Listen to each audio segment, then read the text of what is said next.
Alexia just won all those Olympic medals and was paraded through our neighborhood. We have all these kids that want to grow up and learn swimming, and we're actually reducing those opportunities, which I think is absolutely the wrong direction. Parents in East York are battling to keep swimming programs afloat. I'm here at the East York Civic Centre, where proposed budget cuts could see several community swimming and wading pools shut down for good.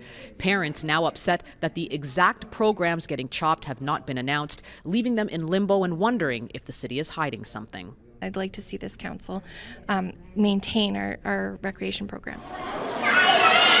City staff needs to reduce the budget by 2.6%. So officials are looking at service cuts that could save almost $9 million.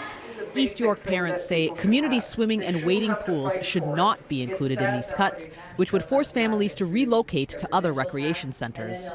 We have a hard time getting kids into swimming lessons anywhere in this district, and cutting that facility out of the city's mix. They're saying that students can go to other pools, but those pools are already oversubscribed and have waiting lists. There's wait lists for swim programs throughout the city, and also the walkability or transit options to get to some of these pools are limited depending on where you are in the city.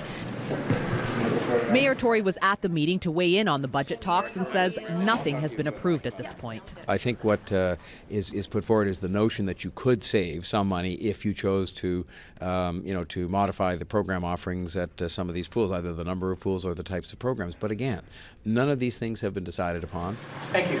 He also said it comes down to cuts or the alternative, which is increasing taxes. But the money has to come from somewhere. People have to remember that the alternative to making some of these difficult choices is a significant increase in taxes. For over 13,000 but many who spoke at the meeting seem to think that higher taxes is a fair trade in order to save community pools and programs. We could look at property taxes.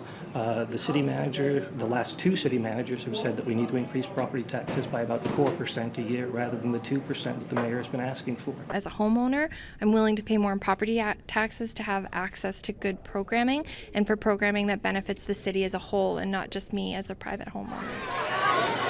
Other proposed solutions included reintroducing the small fee for leisure swim that was removed back in 2014, as well as charging fees that are more in line with what other parts of the GTA are charging. Another hot topic tonight, possible cuts to daycare funding, but the mayor says nothing is set in stone. At the East York Civic Centre, Nicole Martin, City News.